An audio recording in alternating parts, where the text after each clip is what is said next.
Hello, welcome back to Kim Reads Continue with Misery. Chapter 30. He thought later that the world, and its unfailing perversity, would probably construe those things which he did next as an acts of heroism. He would probably let them, but in fact what he did was nothing more than the final staggering grab of self-preservation. Dimly he seemed to hear some mildly enthusiastic sportscaster, Howard Cosell, Warner Wolf, or perhaps the all-time crazy Johnny Moist, describing the scene as if his effort to get her drug supply before the pain killed him was some strange sporting event. A trial substitution for Monday night football, perhaps. But what would you call a sport like that, anyway? Run for the dope? I just cannot believe this Sheldon kid is playing today. The sportscaster in Paul Sheldon's head was enthusing. I don't believe anyone at Annie Wilkes Stadium, or in the home viewing audience for that matter, thought they had the slightest chance of getting that wheelchair moving after the blow he took. But I believe it is. It's moving. Let's look at the replay. Sweat ran down his forehead and stung his eyes. Licked a mixture of salt and tears off his lips. But Charlie would not stop. The pain was like this at the end of the world. He thought, there comes a point when the very discussion of pain becomes redundant. No one knows there is pain the size of this in the world. No one. It is like being possessed by demons. It was only the thought of the pills, the novel that she kept somewhere in the house, which got him moving. The locked room door, the possibility that dope might not be downstairs in the bathroom as he surmised, but hidden somewhere. The chance she might come back and catch him. These things mattered at all. These things which were only shadows of pain. He would deal with each problem as it would come up, or he would die. That was all. Moving caused the band of the fire below in his waist and in his legs sink in deeper, cinching his legs like belt stud with hot inward pointing spikes. But the chair did move. Very slowly, the chair began to move. He had managed about 4 feet before he realized he was going to do nothing more useful than the rolling wheelchair past the door into the far corner unless he could do to turn it. He grasped the right wheel, shuddering. Think of the pills. Think of the relief pills. And bore it down as hard as he could. Rubber squeaked minutely on the wooden floor, the cries of mice. He bore down, one strong and now flabby muscles quivering like jelly. Lips peeling back from his gritted teeth, and the wheelchair slowly pivoted.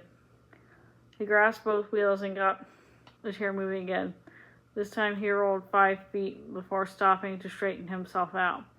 Once he'd done it, he grayed out. He swam back to reality 5 minutes later, hearing the dim, goading voice of the newscaster, and said, "He's trying to get going again. I just cannot believe the guts of this Sheldon kid."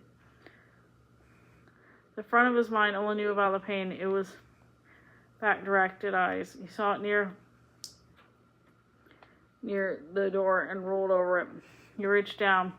The tips of his fingers stopped a clear 3 inches short of the door, or one of the 2 or 3 bobby pins had fallen from his hair as he charged in the light. He bit his lip, unaware of the sweat running down his face and neck and darkening his pajama shirt. I don't think he can get that pin, folks. It's been a fanatic effort, but I'm afraid this is where it all ends. Maybe not. He let himself slouch on the right to the wheelchair, at first trying to ignore the pain on his right side. Pain that felt like an increasing level of pleasure, something similar to a tooth impaction, and giving away and screaming. As she said, there was no right one to hear him away. The tips of his fingers still hung an inch from the floor, blushing back and forth just above the bobby pin. His right hip really felt as if he might explode outward in a squirt of some vile white bone jelly. Oh, please, God, help me. He slumped farther and farther in spite of the pain.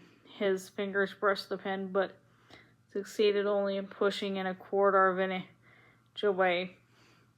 Paul slid down the chair, still slumped to the right, and screamed again at the pain of his lower legs. His right were bulging, his mouth was open. His tongue hung straight down between his teeth like the hole on a window shade. Little drops of spittle ran from its tip and spattered on the floor. He pinched the bobby pin between his fingers, tweezed it almost, and was locked in his fist. Straightening up brought a fresh slough of pain, and the act was accomplished like he could do more than sit fast for a while. His head tilted as far as the uncompromising back of the wheelchair will allow, and the bobby pin lying on the floor across the chair's arms. For a while, he was quite sure he was going to puke, but that passed. What are you doing? Part of his mind scolded him wearily after a while. Are you waiting for the pain to go away? It won't. She's always quoting her mother, but her mother had a few sayings too, didn't she? Yes, she had. Sitting there throwing heads back, face shiny with sweat, hair plastered to his forehead. Paul spoke one of them aloud now, almost as an incantation. There may be fairies, there may be elves, but God helps those who help themselves. Yeah, so stop waiting, Polly. The only elf that's going to show up here is that all-time heavyweight Annie Wilkes. He got moving again, rolling the wheelchair slowly across the door. She had locked it, but he believed he might be able to unlock it. Tony Passero, who was now so many blackened flakes of ash, had been a car thief. As part of the preparation for riding fast cars, Paul had studied the mechanics of car thievery with a tough old ex-cop named Tom Twyford. Tom had shown him how to write an ignition, how to use thin and limber strips of car metal called Slim Jims to yank on a car door, how to short out a car burglar alarm. Or, Tom said on a spring day in New York, some 2.5 years ago, let's say you don't want to steal a car at all. You got a car, but you're low on gas. You have a hose, but the car you pick for the free donation has got a locking gas cap. Is this a problem? Not if you know what you're doing, because most gas caps are strictly Mickey Mouse. All you really need is a bobby pin. It took Paul 5 minutes of backing and filling to get the wheelchair exactly where he wanted it, with the wheel almost touching the corner. The keyhole was the old-fashioned start, reminding Paul of John Tenley's Alice in Wonderland drawing, set in the middle of a tarnished key plate. He slid it back down in the wheelchair, giving out as a single barking groan and looking through it. You could see a short hallway leading down to what was clearly the parlor. A dark red rug on the floor, an old-fashioned divan upholster and similar material. A lamp with tassels hanging from its shade. To his left, halfway down the hallway, was a door which stood. Paul's whole speed quickened, though was almost sure downstairs bathroom. He had heard her running enough water there, including the time she had filled the floor bucket from which she had enthusiastically drunk. And wasn't it so place she had always come from the giving him the medicine? He thought it was. He grasped a bobby pin. It spilled out his fingers onto the board and then skidded towards the edge. No, he cried hoarsely. He clapped a hand over it just before it could fall. He clapped it in one fist and then grayed out again. Although he had no way of telling it for sure, he thought he was out longer this time. The pain, except for the excruciating agony of his left knee, seemed to have abated a bit. The bobby pin was on the board across the arms of the chair. This time he flicked the fingers of his right hand several times before picking up. Now he thought, unbending it and holding it on his right hand. You will not shake. Hold that thought. You will not shake. He reached across his body with the pin and slipped into the keyhole, listening to the sportscaster in his mind. So vivid, described the action. Sweat ran down his face like oil. He listened, but even more he felt. The tumbler is in a cheap lock, but a rocker, Tom Twyford said, seesawing his hand to demonstrate. You want to turn a rocking chair over? Easiest thing in the world, right? Just grab the rockers and flip the mother right over. Nothing to it, and that's all you gotta do with a lock like this. Slide the tumbler up and then open the gas cap quick before it was a snap back. He had the tumbler twice, but both times the bobby pin slipped off and the tumbler snapped back before he could do more to remove it. The bobby pin was starting to bend. Thought this would break after there were another 2 or 3 tries. Please, God, he said, sliding it again. Please, God, what do you say?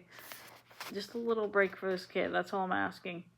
Folks, Sheldon has performed heroically today, but this has got to be his last shot. The crowd fell silent. He closed his eyes, the sportcaster's voice fading as he listened vividly to the minute rattling of the pin in the lock. Now, here's resistance. The tumbler.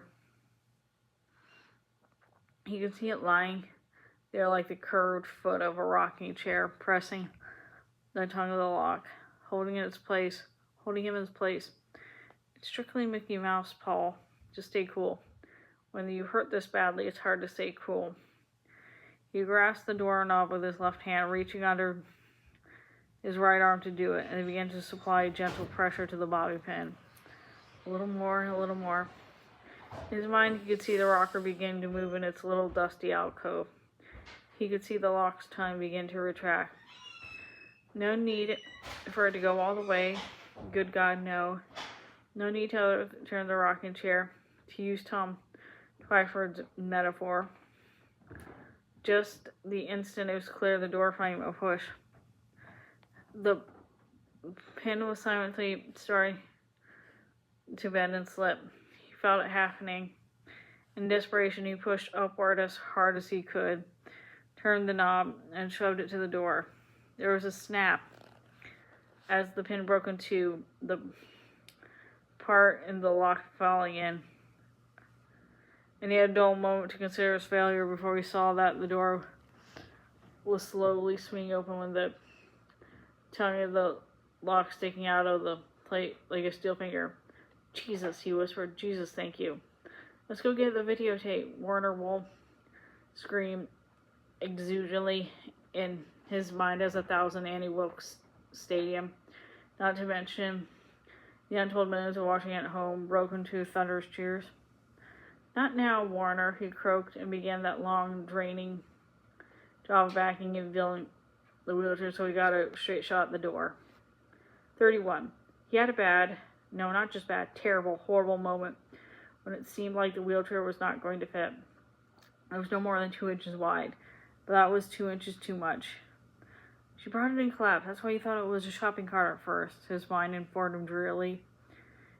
In the end, he was able to squeeze through, barely, by positioning himself squarely in the doorway and then leaning forward enough to grab the jabs of the door in his hands. The axle caps of the wheels squalled against the wood. He was able to get through. After he did, he grayed out again. 32. Her voice called him out of a daze. He opened his eyes, and she was pointing a shotgun at him. Her eyes glittered furiously, spit showing on her teeth. If you want your freedom so badly, Paul, and he said, I'll be happy to grant it to you. She pulled back both hammers. And I'm going to stop.